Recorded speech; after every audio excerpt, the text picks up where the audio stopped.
Hey, what's up everybody? Welcome back to T-Tar Collects. This is a channel where we talk about Pokemon, chasing a dream, and documenting every step of the journey. If following what it's like behind the scenes of building a Pokemon card business from nothing sounds interesting to you, then consider subscribing and follow me along on my journey. Today, I'm going to be prepping a couple cards from a recent collection that I bought out. You might have seen it on a previous video. A lot of Sun and Moon XY era type stuff. So I'm going to be prepping some of those cards for a PSA submission I'm going to drop off at GameStop in a couple of days here, probably Friday of this week. So in a previous video as well, I talked about kind of my general thoughts on grading and working through GameStop specifically. It just kind of works for me at this moment. My primary business model right now is acquiring collections through various means, either locally or on eBay, and then piecing those out and selling them on eBay, like relisting them back on eBay. And I talked a little bit about how, kind of going through those collections, picking out cards as grading opportunities is a nice way to kind of get some extra margin. So we'll go through some of these cards that I've selected and kind of show you a little bit of my pre-grading process. What am I looking for? Or maybe more importantly, what am I looking for the cards to not have, like dings or white dots on the corners, things like that, centering a little bit, and kind of making those decisions, and then ultimately sending those off for grading. So let's get over to the desk and we'll take a look. Alrighty, a couple things I'll add here real quick. So down in the description, I'll add the previous video that I had about just grading in general, when I made my first PSA submission of 2026. So I'll add that down in the description, if you want to go check that out. And then just another thing to, comment on. Basically, all of these cards that you see in this video, they're going to end up on eBay, on my eBay store, one way or another. So I'll definitely link that down in the description. I put that in all my videos.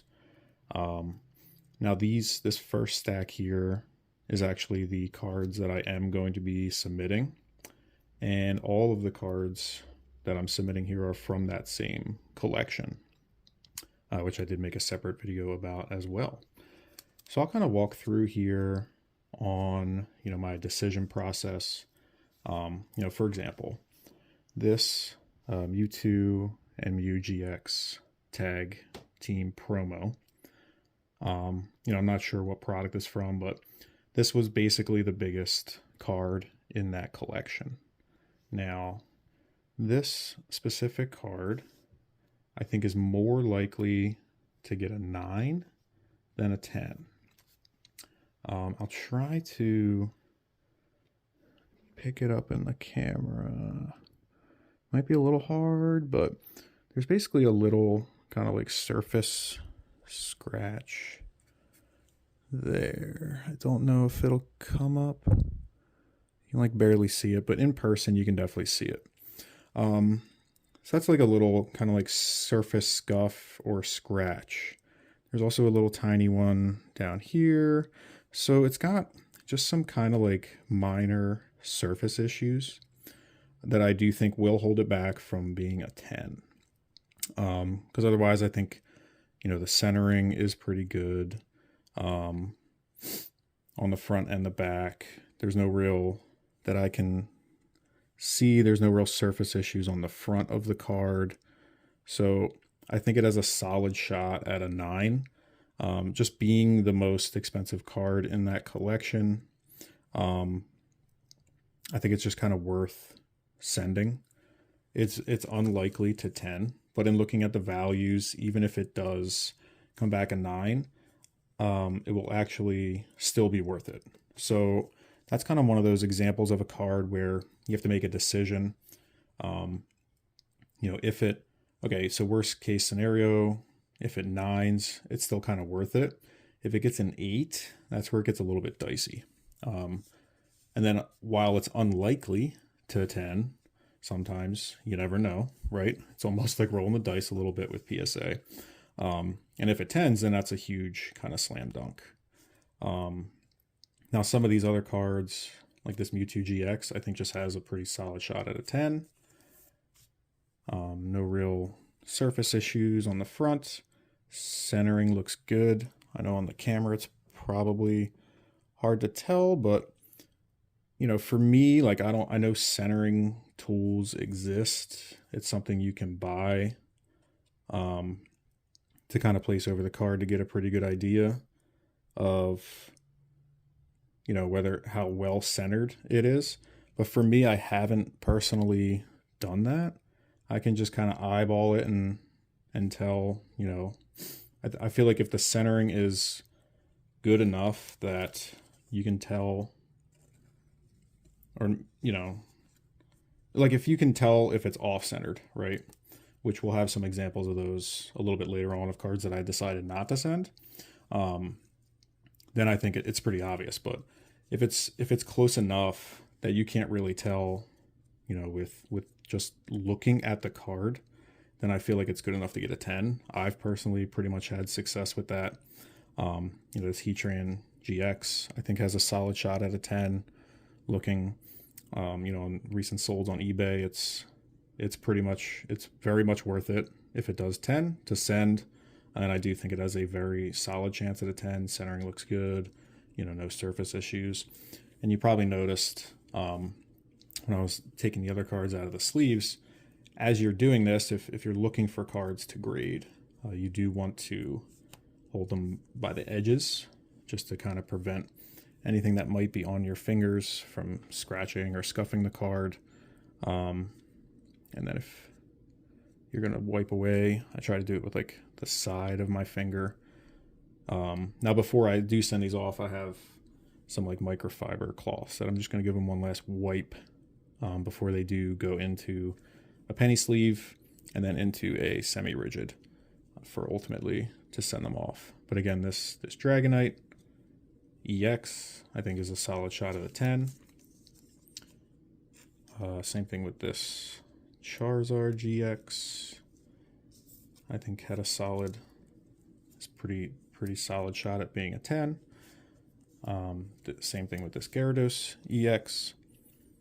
And I personally have had a pretty solid return rate with my submissions because I do this.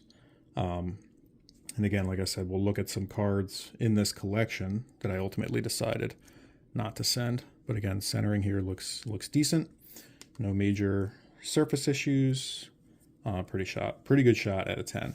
This Jesse and James, again, I think is likely to 10. So that's basically all of these cards so far. This Mewtwo and Mew GX Tag Team, the regular version, is probably borderline because the centering, it's a little left heavy here. You might be able to see that there on the camera.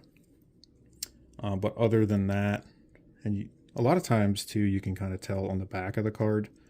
Might be a little bit easier on the back borders to see if it's, you know, how the centering looks, because they should basically be the same. Because I don't know how these cards are cut from the sheets, but I assume if it's a little off on the front, then it would be kind of the same. Like if it's left heavy on the front, then it should be right heavy on the back, if that makes sense. Yeah, I think this probably has a decent shot at a 10. I would be shocked. This Aerodactyl, I would be shocked if this did not come back at 10. I feel like this, and honestly the Heatran had a very good shot at a 10. The centering looks great from my perspective, you know, without using the tool like I had mentioned, and no real surface issues or anything like that. I think this Celebi and Venusaur is again borderline. This one is maybe a little more obvious with the centering. See if I can get a good perspective there for you. This is definitely left heavy versus like thicker border on the left, thinner border on the right. And you can probably tell a little bit more on the back how this border is just a little bit thinner than this one. But this is another example of a card similar to the this Mewtwo and Mew tag promo. If this gets a 9, it's actually still worth it because there's a little bit of a markup versus the raw card. I guess the other consideration, and then lastly we have this Rowlet and a Alolan Executor GX tag. This collection actually had the alt art of the Rowlet and Alolan Executor GX, which I didn't realize was the alt art. While I was pricing out the collection to give the individual an offer, I thought it was just the regular art, and then as I looked it up, I was like, oh wow, this is actually the alt art. I'm not super familiar with the Sun and Moon era cards, so that was pretty cool.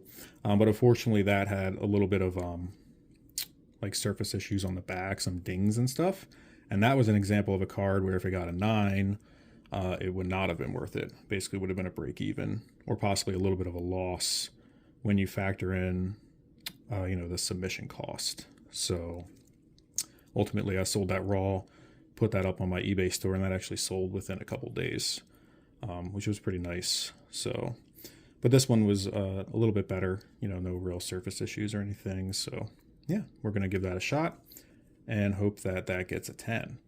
Now, inherently, there is a little bit of risk with grading, of course. You're risking, the cost of grading. You're risking locking up your capital for an unknown amount of time. I'm going to send these off on Friday, and, who knows? They might take whatever PSA says at this point, 3 to 72 business months or whatever. It's going to be a while, right? So you have to be able to kind of lock up your capital for some amount of time. So that's a risk. And then, of course, there is the risk of, the cards could change value while they're getting graded. So, and that can go either way, right? I've had times, in the market, the way it's been the last year, 2 years, it's more likely than not that the card's going to actually increase in value by the time you get it back. So in some ways it might be better if, it kind of forces you to wait a little bit. That could work out. But if, fast forward a year, 2 years, if the market cools off or whatever, ultimately, like, you could send a card off and you get it back in 2 or 3 months and it's actually decreased in value. So that's always a risk too. So you just have to kind of weigh that. Now, for me, it just kind of makes sense. Start a large part of my business model so far, like I said, has just been kind of flipping collections. So as I'm trying to build capital, this is a good way to kind of get that little bit of extra boost. And I kind of feel like I need to have a little bit of risk for the bigger reward, just to kind of speed things up a little bit. So here, and that should show up on the video here, you can see at this bottom right corner, this is an example of a card that I'm not sending. I was considering it when I first saw it. This is a nice, Piplup, relatively popular, starter Pokemon, has Dawn as a character, another popular character. And when I first looked at it, I was like, oh wow, the centering looks good. On the front, it's a mirror hollow finish with no real scratches or things, which is pretty nice. That makes it a solid shot of the 10. And then I flipped it over, and immediately, this big white corner dot just kind of lights up, and it's like, well, no chance of that going, right? It doesn't make any sense. That's almost guaranteed probably an 8. Because I've submitted cards, for science, just to kind of experiment sometimes. And when you have a kind of a big white, that shows up on the camera. You have a big white dot like that, that's almost guaranteed an 8. You can actually see on the other side here, that one might not show up as well on the camera, but that corner has a dot as well, which is smaller. Now, if it was only that dot, it might be worth sending. Because, the other 2 corners aren't bad. So you might sometimes be able to get away with just one smaller white dot on a corner. But when you have one like that, almost guaranteed not a 10. I mean, I guess with PSA, there's always like a 1% chance your card gets a 10. But, you know, with a white dot to that extent, super unlikely that that's going to sneak through. So, at best, probably a 9, very likely an 8. At that point, sadly, just not worth it. Now, this Mega Sceptile EX is another example of a card that I'm not sending. Ultimately, this one I'm not sending due to the centering, which is a shame because it is in pretty nice shape otherwise. You know, no real surface issues that I could see on the front or the back. But this, you might be able to tell from the camera here, very right heavy on the back and actually very top heavy as well. So I'm pretty sure with it being that off-centered, top to bottom and right to left, it's probably a 9. I haven't really tested, you know, something like this to see if it would still get a 9 or if it, with it being that off-center, top, bottom, and right, left, if that would automatically make it an 8. It might have been worth sending this, to be honest, just to kind of test things out a little bit and kind of see, you know, just for my own experience, just to kind of get a little bit more experience and feel for grading with PSA. Because truthfully, I don't really see any other issues with the card from like surface issues. Corners look good. Edges are good. So it's really just the centering. And actually, I'm kind of kicking myself a little bit because the other day I did look for 9s on eBay for this card. And even if it 9'd, it would have been worth it to send. But I've already listed it raw. And personally, I don't like taking my listings down from eBay. From what I understand, eBay is algorithmic. And I think if you're like taking listings down and stuff, that might hurt you for exposure. Maybe I'll look into it and I'll consider it because it hasn't sold yet raw. It has a lot of views and I've gotten some offers, but it's also just a pretty rare card. There's not a lot of listings on even TCG Player and near mint on eBay because this would absolutely is still considered a near mint card. Because centering doesn't really have anything to do with the condition from, you know, like a raw card standpoint. And when you consider like a PSA 7 is near mint, and there is absolutely no way that this wouldn't be a 7. It's because I have cards that are 6s, you know, from like older collections and stuff that are banged up and everything. Like this card's basically very, very good other than the centering. So this is absolutely an 8, I would guess, at worst for the centering. Could be a 9. That's a little bit of a ramble, but that's okay. So moving on here, this Mew from XY this is an example of like a surface scratch. Now I don't know, picking up a little bit. It's like in the text here. You can kind of see that scratch on the mirror hollow. So that, I don't know what grade that would be, probably an 8. So that I just wanted to kind of give that example. If you're looking for like surface issues, that's the type of stuff you're looking for, like little scuffs and scratches.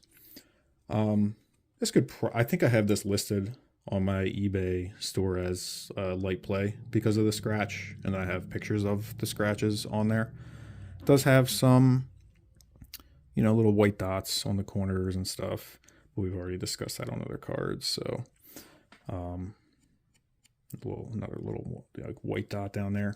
But I just kind of wanted to give an example of like a surface scratch as far as a reason why I wouldn't submit a card. So that's an example of that there for the Mew. So we've talked about scratches, centering, and white dots. And then lastly, I think this Reshiram and Charizard GX also had some, is kind of like off-centered. I think again, left and right and top bottom. I think top bottom you can see pretty clearly there. You just kind of see how thick that bottom border is, and then how thin the top border is. And then same thing, it's pretty right heavy over here, and then pretty thin on the left side there. And then flip it over, and it also has, this is a good example of some edge whitening. You know, that's another reason why. And it actually has, it looks like a little scratch there too. That might have been just a little hair or a piece of dust on the card, but this is an example of like edge whitening basically. You see those two kind of white dot there on the edge, as far as cards that I personally wouldn't send. You know, this is probably an 8 if I had to guess, at best. Some like an 8 or a 7 would be the most likely return there, and at that point it just wasn't worth it. So again, this is listed raw on my eBay store. I think probably light play, I would have to guess just looking on it here. And then on my eBay store, I've talked about this before too, but you always want to be transparent, you know, with the photos and things. Eventually I'd like to get a scanner just to kind of make it easier for myself, versus taking all kinds of pictures of the edges and the corners and all that thing. But that's the kind of stuff I absolutely want to disclose on my eBay store. You know, I've bought cards from TCG Player near mint, and they would be in this condition, right? And for me, I mean, that's not near mint, right? You have a white dot, white dot, white dot. I mean, that's, I don't really think that's near mint for a raw card.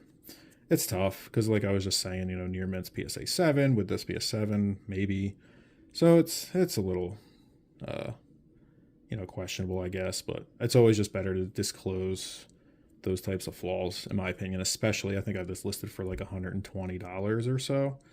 You know, if you're talking about a card that expensive, I'd want to disclose those things just so the buyer knows, you know, what they're getting. So yeah, that pretty much sums it up.